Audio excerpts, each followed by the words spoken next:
This week, we have a rebellious visitor from a galaxy far, far away.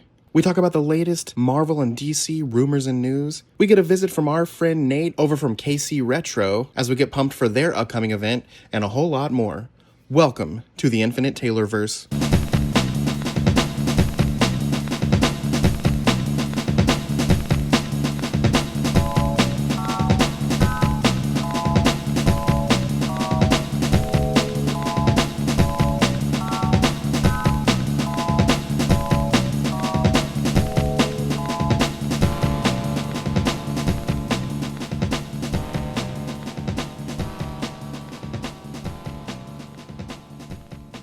Warning. Red alert. Ay, ay, ay, ay, ay! Danger, Will Robinson. Danger! That's the emergency alert. This episode is full of spoilers for some of the latest and greatest nerdy movies and shows. Spoilers. Listener discretion is advised. What's up, everybody? Welcome to the Infinite Taylorverse podcast. I'm Billy Taylor. And I'm Taylor Oxner. And this week, we're back together. The boys are back in town. The bros are back. And we're going to talk about some fun stuff going on in the pop culture universe. But before we jump into all that, Taylor, what have you been nerding out about this week, man? This week I've been nerding out about I went and saw Dashboard Confessional and the Goo Goo Dolls Friday night. Oh, awesome. Yeah, it was at Starlight Theater. It was really great. The weather was great. They played all the hits. Couldn't complain. Oh, that's amazing. The Goo Goo Dolls Yeah. were some of my favorites in high school and college. Yeah, it's weird. Lauren even said, she goes, I didn't realize how many of these songs I knew. And I go, like a bunch of them aren't even Goo Goo Dolls songs. They're just his songs. John Resnick, the lead singer. Like they played the Treasure Island song. Gotcha. The I'm Still Here song. You Yep. know what I mean? Yeah. Yeah. They played that. There were like some songs that I was like, oh, that's from like a TV show. I was like, oh my gosh, I forgot that they kind of went all in on the whole like corporate thing for a while there. But they played like all the good songs off of Dizzy of the Girl. That's that album with like Broadway and Iris and Slide and Black Balloon. Yep. Yeah, they played all the hits off that. So that's really all I wanted to. And then they ended with Iris. Although at the end he did say, thank you, St. Louis. And then everyone booed. And then he goes, oh, I'm so sorry. And like said, thank you, Kansas City instead. It was like, it was pretty cringy. That's funny. It was cringy because he had been saying Kansas City like all day. Yeah. So like throughout the whole show. So it was like, bro, you just switched it up one time. It's Maybe. like, hi, you can't enjoy this part of this thing now. He's probably tired. Yeah. Well, yeah, that's when you're that old. I mean, they're older than us, so like, Right. they got to be in their 50s, right? Maybe even 60s. Hold on, I'm gonna look it up real quick. John Resnick, age. He's 59. Oh, man. So yeah, it's wild. That's fun. Chris Carrabba was amazing for Dashboard. That was really cool. He has a girl who sings with him now. I think that she's been with him for a while, but I think the high notes, she kind of helps with that a little bit. Oh, I'm sure. Yeah. So Those get harder with age. As a yeah. person who sings tenor songs, man, I just ain't got the voice box I used to. No. But anyway, that was Yeah. my nerding out. What about you? Well, this weekend, my weekend was so busy. I joked this morning on the way to work. I'm like, man, I got to go to work this morning so I can have a break. Over the weekend, where I live in Bonner Springs, you know how most towns have like a fair, like a city fair or whatever. It just happened to be our weekend for that. And they had all kinds of stuff going on downtown. Our school put on a parade, and there's a carnival the kids wanted to go to. There's food vendors and shopping vendors and all kinds of stuff. But this year, the school district is putting on a fundraiser for what we call Project Grad. It's to give the students a safe, fun thing to do after graduation instead of going out and making some poor choices.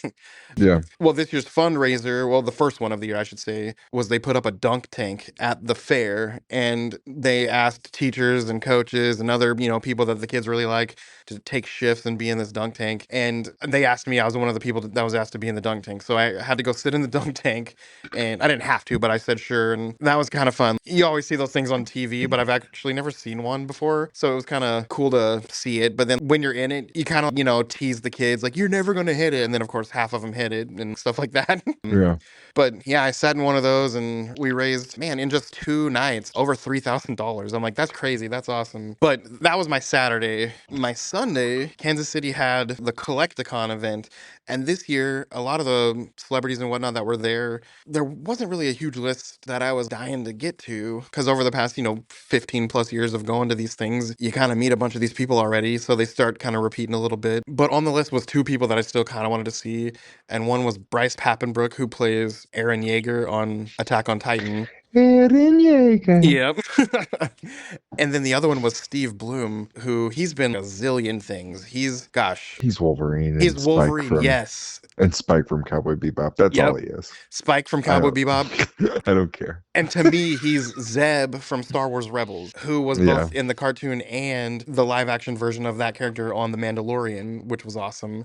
And anyway, getting to go through and meet those guys, and they were both so cool. Steve Bloom was super cool. He had a little QR code talking about he gives voice acting lessons, and I took a picture of it and said, man, my best friend and I, we do this podcast, and I'm a teacher, I speak a lot, and it's always in the back of my mind how something like that would be the dream. And anyway, we got to talking and he was super cool. And he gave a Taylorverse shout out. So I'm going to throw that in here for you guys to listen to. Oh wow. Hello, all you kids in the Taylorverse. It's me, Rebellious. I'm in Steve Bloom cosplay because I am here with Mr. Taylor and we're at a con. So don't judge. Yeah, this is what it looks like. Anyway, thank you for watching Star Wars Rebels and thanks for watching Cowboy Bebop. And I'll see you, Space Cowboy. But yeah, that was so cool. He was such a cool guy. And he liked that I'm a teacher and all that. And Does he sound like Spike? he sounds like Spike. Yep. Naturally? Yep. Oh gosh. That voice is so cool. Yeah.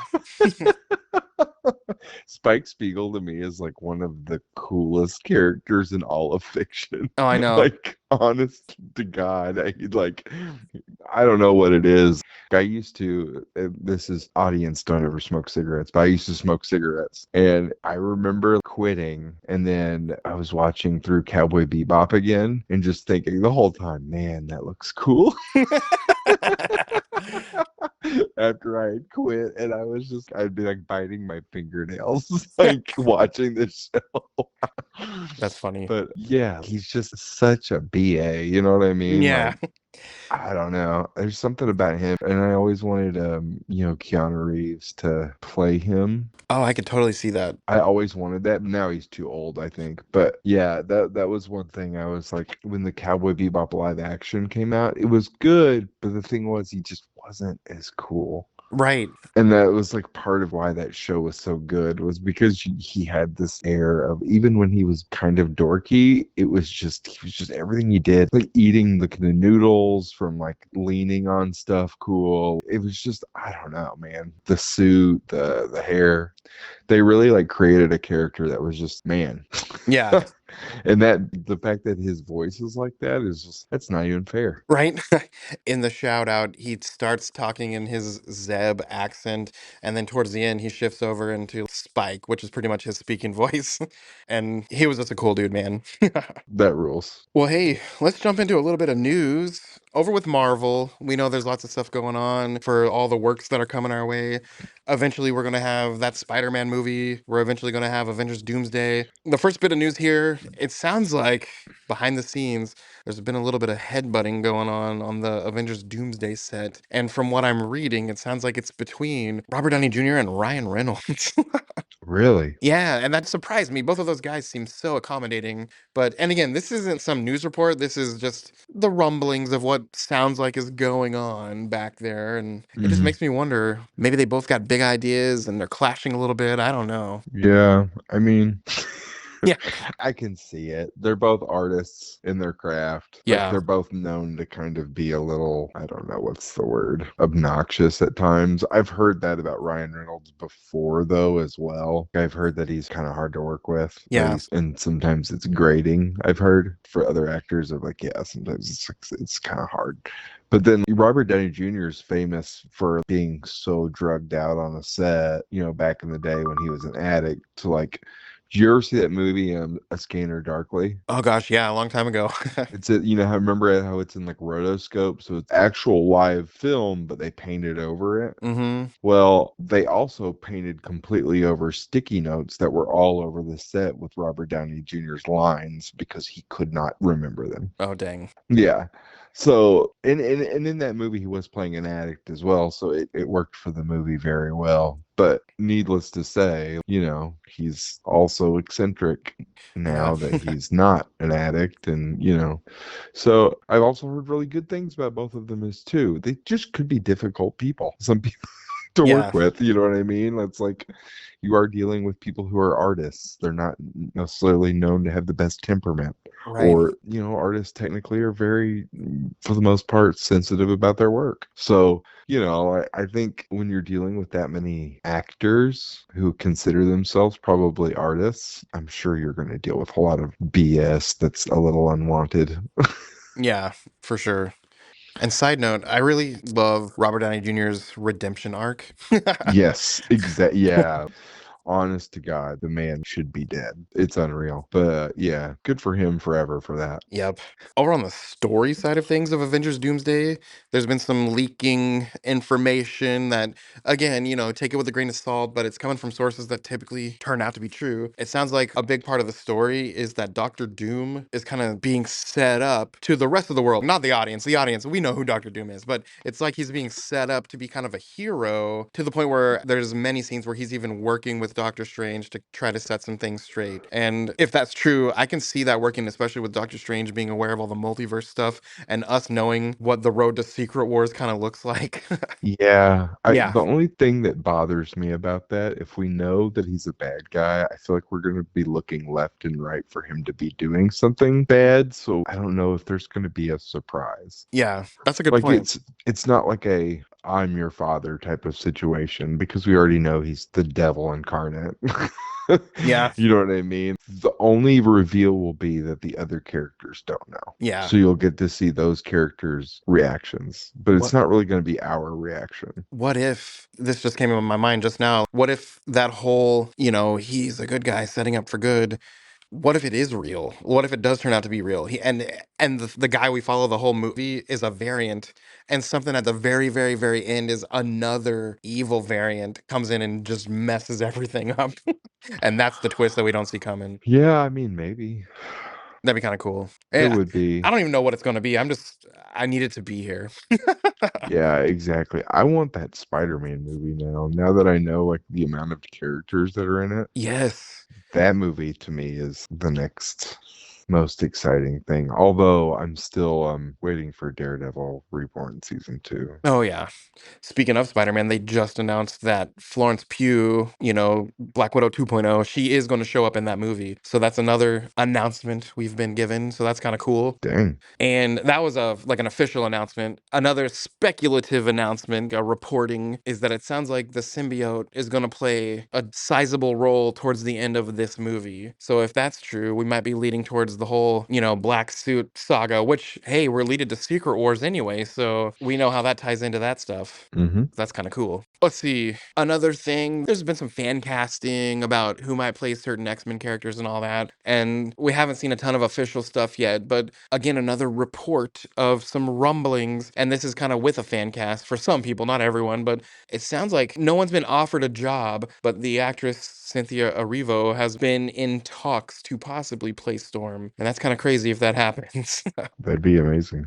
And the last couple of things I have with Marvel is not so much from the MCU. There's a comic book story, and I sent you a really cool picture last week. There's going to be a Fantastic Four Gargoyles comic mashup coming out this October. Yeah, that's gonna be fun. That'll be so fun. I wonder what's stopping Marvel from bringing the gargoyles into the Marvel universe.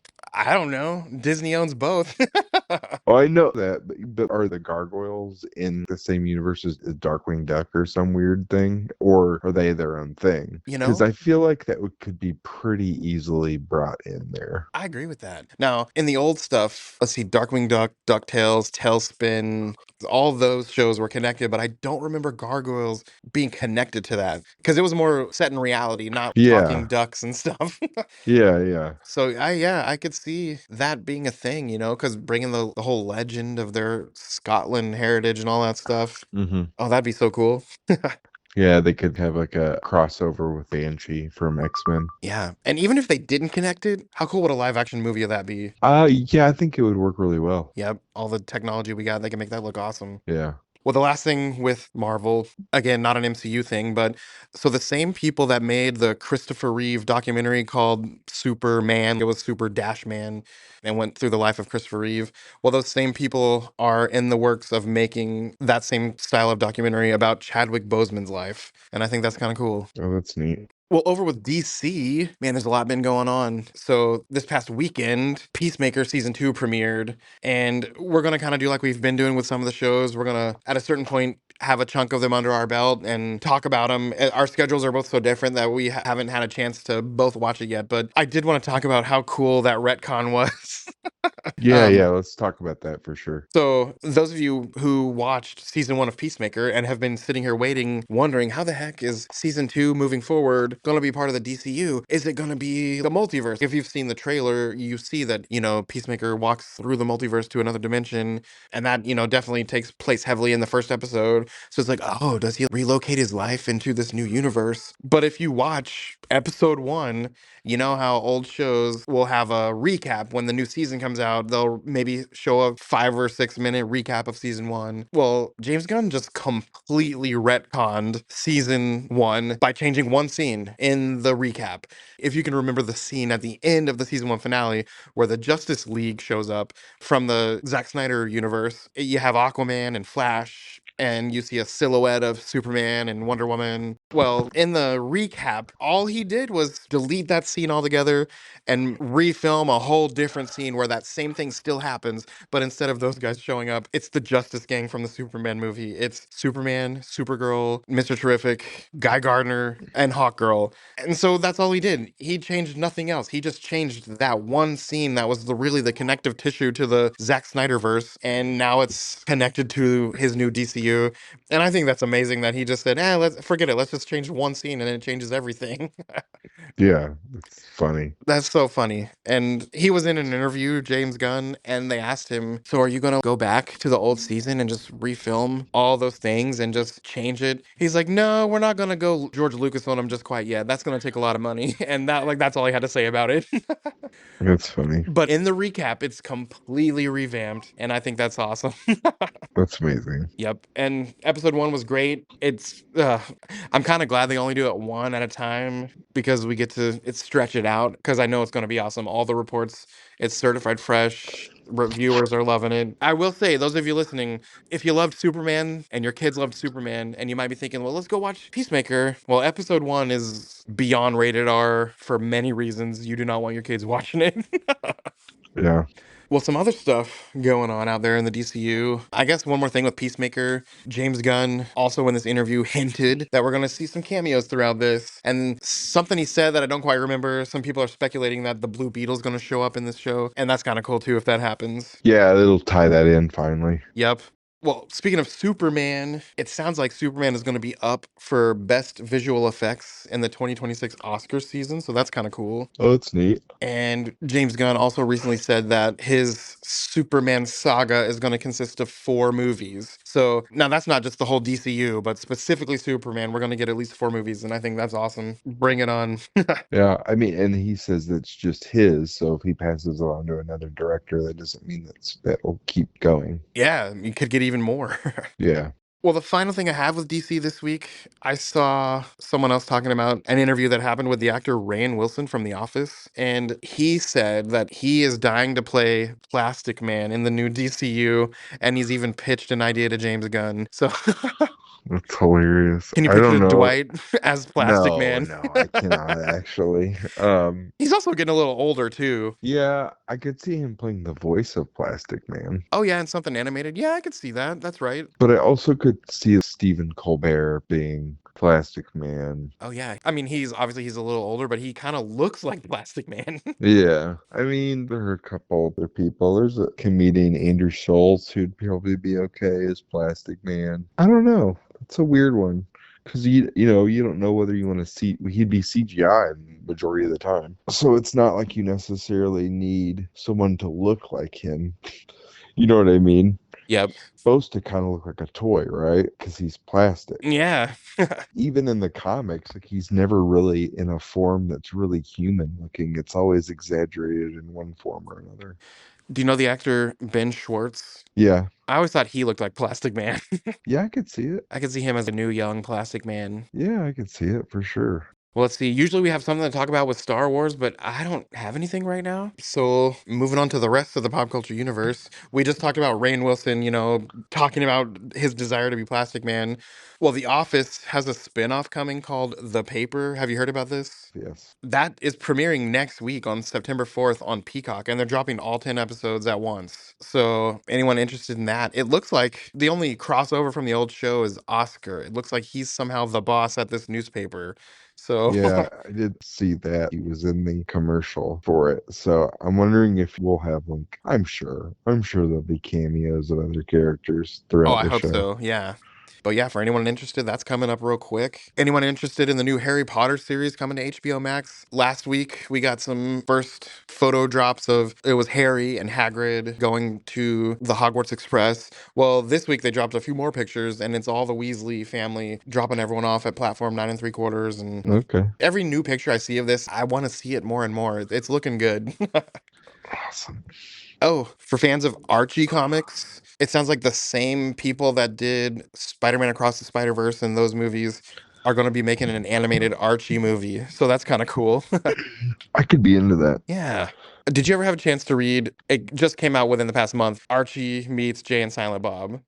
No, I didn't. I saw that it came out though, and I was like, I better read that at some point. But Think yeah, of no, I how, haven't. what's the word I'm looking for? Innocent, I guess. Those Archie comics are Wholesome. pretty wholesome. Yeah, they're very wholesome. Imagine that, and all the Archie characters are still that, but people from the Viewisk universe clash with them, and it's that wholesomeness mixed with some very Kevin Smithiness. That's awesome. It reminds me of what Archie meets Punisher. It has Yeah. a similar kind of vibe. Yeah. Yep. Oh, in the past, we've been talking about how it's questionable what's going to happen to the future of Doctor Who, but the BBC higher ups just came out and said 100% Doctor Who is going to be continuing regardless of if they're continued with Disney Plus or not. So do not fear about the show. It just might change platforms if they can't negotiate whatever they're trying to negotiate. So that made me happy because I don't care what I stream it on. I just want to keep watching it. Yeah. And I don't know if we've had a chance to talk about this. Has your kid watched on Netflix the K-pop Demon Hunters movie? Okay. So can we actually talk about this next episode? Because Yes. I am going to watch it this Okay. weekend because everyone at work won't shut up about it. So it's the next movie we're watching. Dude, it's Um, awesome. It's so good. I have been slowly catching up to every animated movie by Disney and Pixar. I've watched Encanto, Turning Red, and Luca so Oh, far. okay. And so we're about to watch, and I was like, let's watch this one this next because everyone keeps talking about it. So Yeah. yeah, and all of them have got me. It's awful. I don't know what's wrong with me. At what age did I become so sappy for every single one? And it makes me so angry. I'll be sitting there like this stupid panda movie, or like it was a stupid fish boy movie, and then it was a stupid family movie. So, so that's where I'm at with those movies. But yes, I'm still watching through them. Well, this K-pop Demon Hunter movie did not expect to just love it. It wasn't like, oh, wow, a movie that my kids like that I didn't hate. It was like, no, I loved it. I personally loved it. That's awesome. The music's I great actually, also. When my kids were in the car and they're like, there's many good songs, but the main one that stands out in my mind is the one called Golden. And they're like, play Golden. And I'm like, heck yes, I'll play Golden. that's awesome. And also, I've seen a lot of people trying to make it out like this is for your daughters. I'm like, no, this is for everybody. My sons love it. My daughters love it. I love it. My wife Yeah, loves it. It's great. It's so good. yeah, that's awesome. I love that. The movie's been out a couple of months now, but it's just booming in popularity. And the news I Yeah, was going to say for this week is they did a sing along version in theaters this past weekend, and it was the highest grossing movie for the entire month of August. So, and it th- was only been out one weekend, a movie that's been on Netflix for a couple of months already, and that's yeah, crazy. that's actually insane. But yeah, it's great. We'll talk about it next week. It's so good. Oh, I have a few news things. Yeah, tell us about the world of wrestling and other things. Yeah, I'll do video gaming first just because it's short. Hollow Knight 2 Silk Song Oh. is got announced. It's coming out next weekend, and I am so thrilled. The last one of these games I played for probably 4 months straight, easy. It is so much fun, and it's just hard enough. It's not Cuphead hard, but it's like right underneath that, where it's like, oh, I know I can beat this, and then you'll play the same boss like a bajillion times. It's like Metroid. You've played Hollow Knight, right? Yeah, funny thing. So when I finally bought it the first time, a new Zelda game came out shortly thereafter. And so I stopped playing it and played Zelda for forever. And I think here having this conversation right now, I've never gone back to it. I need to go back to it. Oh, it's amazing. And the trailer for this one came out, and that was really good. And yeah, next thing is this coming weekend is Clash in Paris, the PLE for WWE. Confirmed matches so far are World Heavyweight Championship Fatal 4-Way match with Seth Rollins, CM Punk versus Jey Uso and LA Knight. There's also John Cena versus Logan Paul, which sounds like a fever dream. On his retirement tour, he faces off against Paul in a generational clash. So basically, the storyline with that is Logan Paul's no longer an outsider in wrestling, but he is not respecting the house of wrestling. And so John Cena is going to teach him the respect and loyalty because he thinks that Logan already has the hustle. I'm wondering if after this, they're going to try to push Logan as a not a heel, which I think I'd hate, but we'll see. Yeah. Roman Reigns versus Bronson Reed, the high stakes match is a result of Reed's repeated attacks and insult against Reigns. There's this guy, his name's Big Bronson Reed, keeps knocking Roman Reigns out and then stealing his shoes. It's happened twice, so he has shoes hanging from his neck. He calls the shoe La Fala because Roman Reigns wears a Ula Fala. It's this traditional Polynesian necklace thing. And instead of being called the Tribal Chief, which is what Roman Reigns is called, he's calling himself the Tribal Thief. It's a whole thing. It's hilarious. And both of them are ginormous men. So it'll be a really good match. And then the last match that's confirmed is Sheamus versus Rusev in a good old-fashioned Donnybrook match. These two heavyweights will settle their bitter rivalry in a non-disqualification, no-holds-barred match.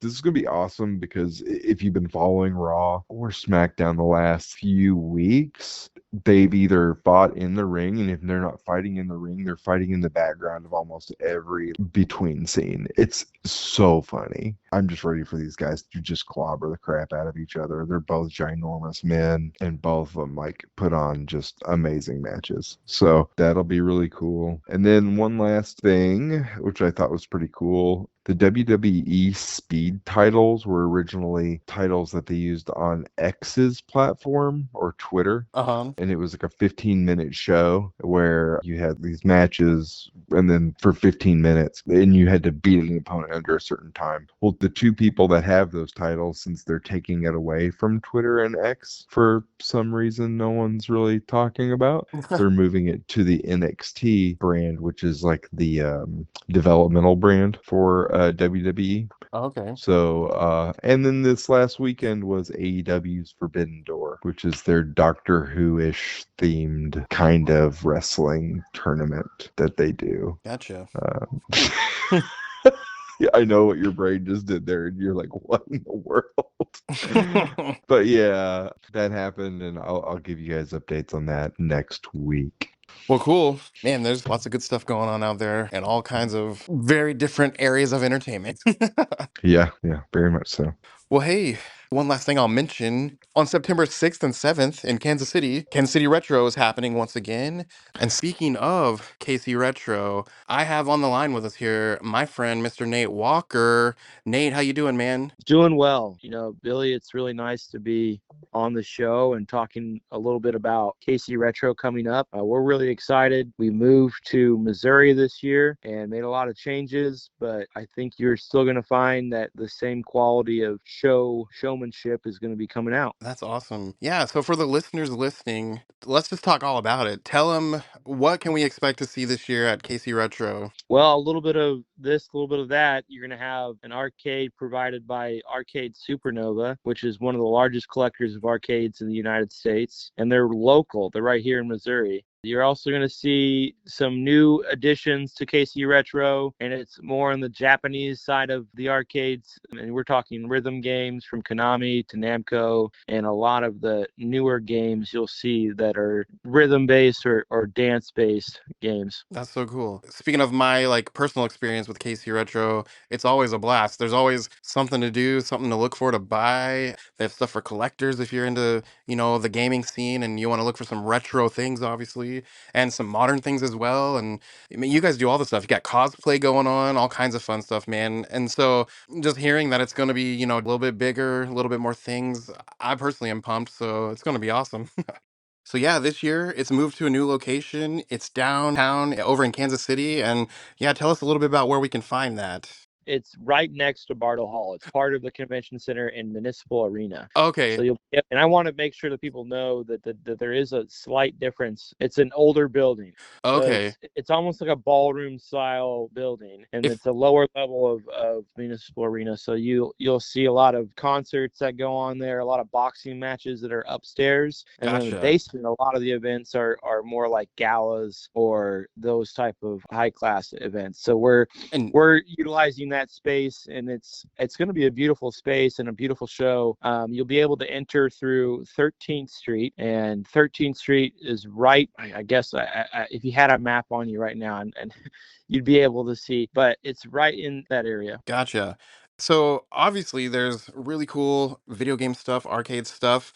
In terms of vendors and stuff, what could people expect? A lot of video games. I think 90 to 80% of our vendors are going to be have something on their table that's video game related. We're going to have some YouTube celebrities coming up that have kind of frequented the show. We're talking about the Game Chasers, and more specifically Jay and some of his friends that have been involved with his media YouTube channel. And you'll see some other people hidden in between. I think, and yeah, you kind of asking a good question. What should we expect from the show? And I think it's a combination of two different shows. Okay. So we have the upstairs, which will be an area to debrief yourself and go play board games, go play a D&D campaign throughout the day. And it depends on what the skill. Like I don't have the schedule in front of me, but these are the kinds of things that Level 1 Game Shop here in Kansas City is providing for the show.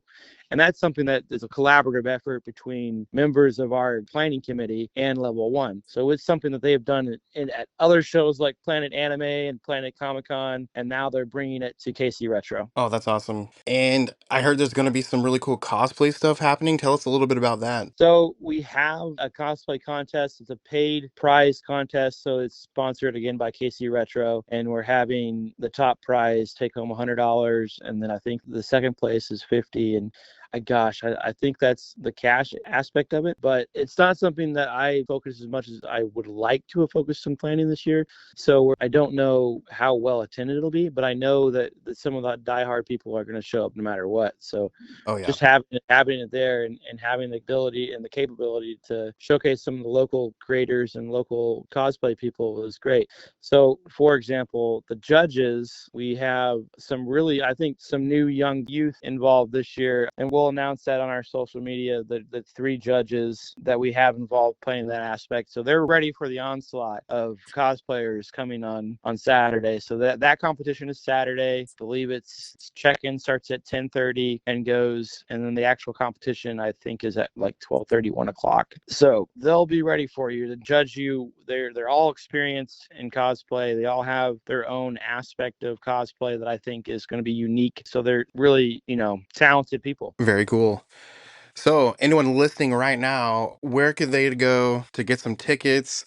talking about online at the door? Like, what's up with that? How could they get their tickets? So it depends on your flavor. If you like the convenience of online, you're going to pay a convenience fee to Ticketmaster, unfortunately. And that's the price we pay for going downtown Kansas City. You can find those tickets on Ticketmaster, but you can go directly to our website, kansascityretro.com, hit buy tickets, scroll down, hit accept terms and conditions, and then it'll take you to the Ticketmaster website. And another that I've noticed that what Ticketmaster's been doing is it's been adding 2 tickets to the cart. So Yeah. if you only want 1 ticket, you got to push minus. I don't know how much people agree with me, but I feel like Ticketmaster is a necessary evil Yeah.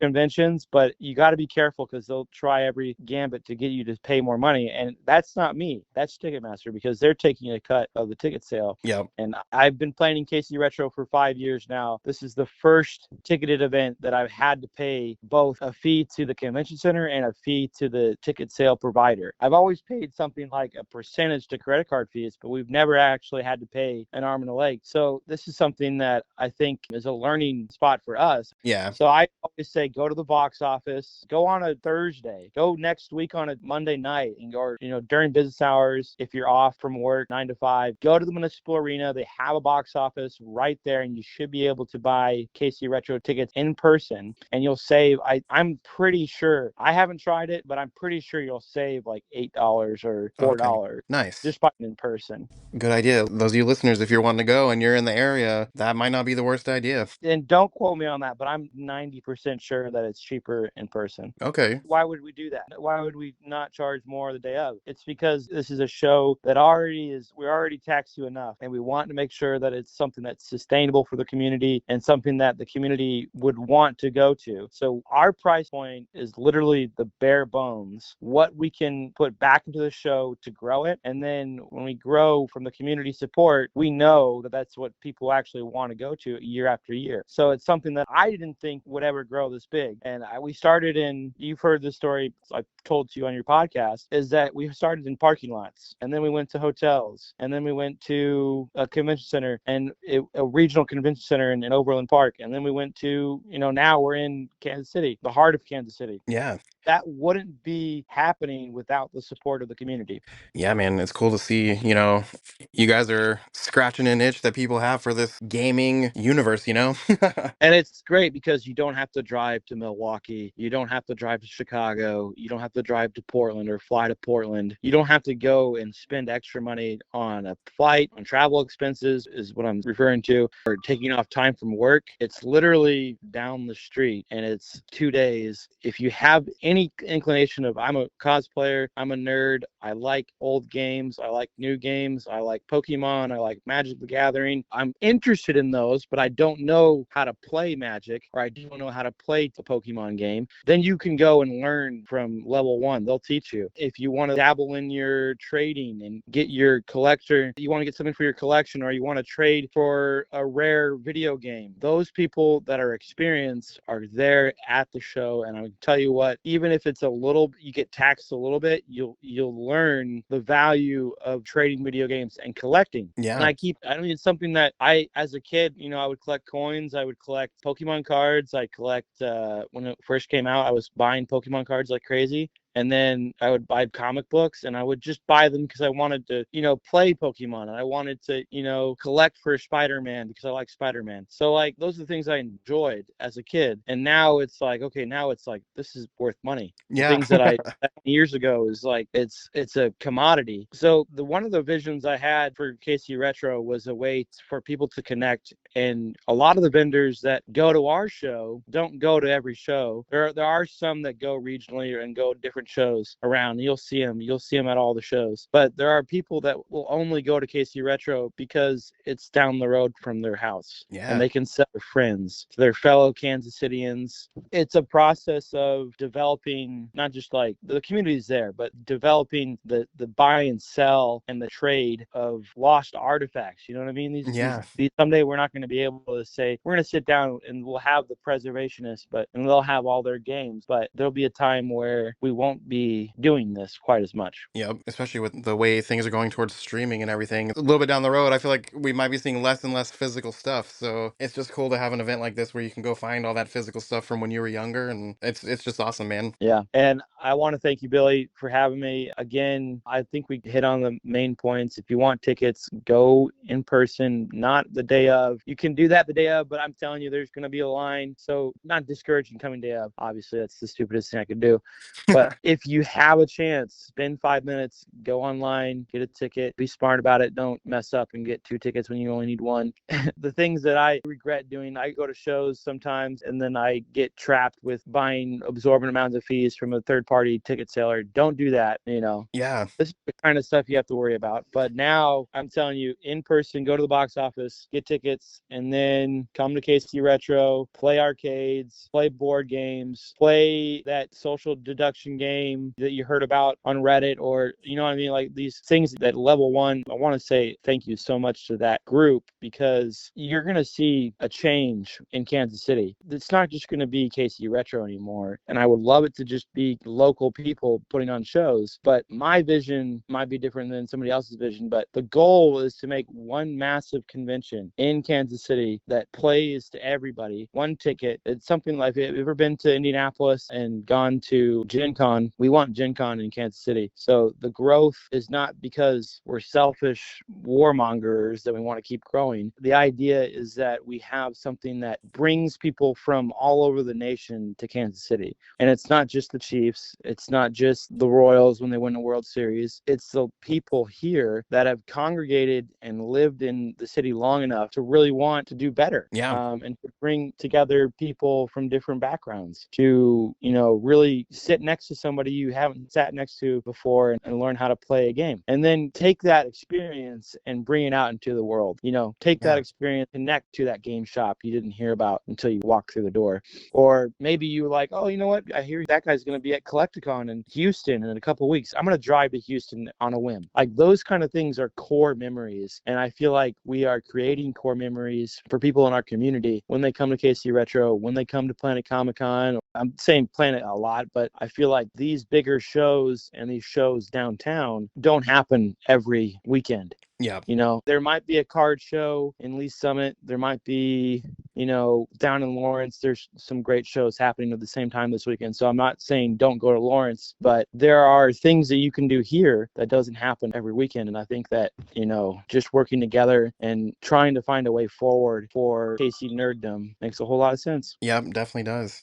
Well, hey, man, before we wrap this up, remind everyone one last time, where is this convention being held? It's in the lower exhibition hall of Municipal Arena in Kansas City Convention Center. So it's the building right next to Bartle Hall. If you look on a map, it says Kansas City Convention Center. It's connected via a basement. And I don't know how else to describe it.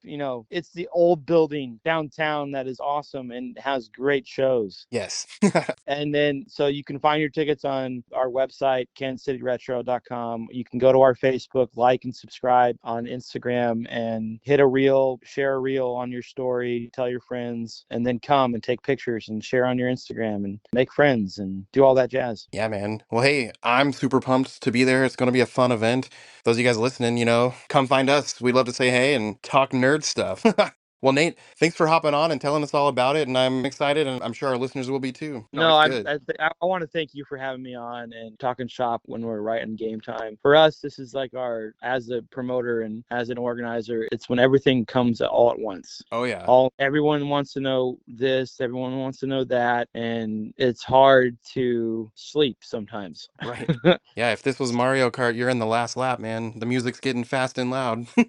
Exactly. So these are shows that we plan every day from the inception to the end, and then it's a year-round playing circus. Yep. It's crazy. All right, man. Well, thanks so much, and we will see you at the event, man. Oh yeah, absolutely. Thank you. You're welcome. Well, hey, as for us here at the Taylorverse, I've been Billy Taylor. I'm Taylor Oxner. Come back next week, guys. Same Taylor time, same Taylor channel. Bye. Bye.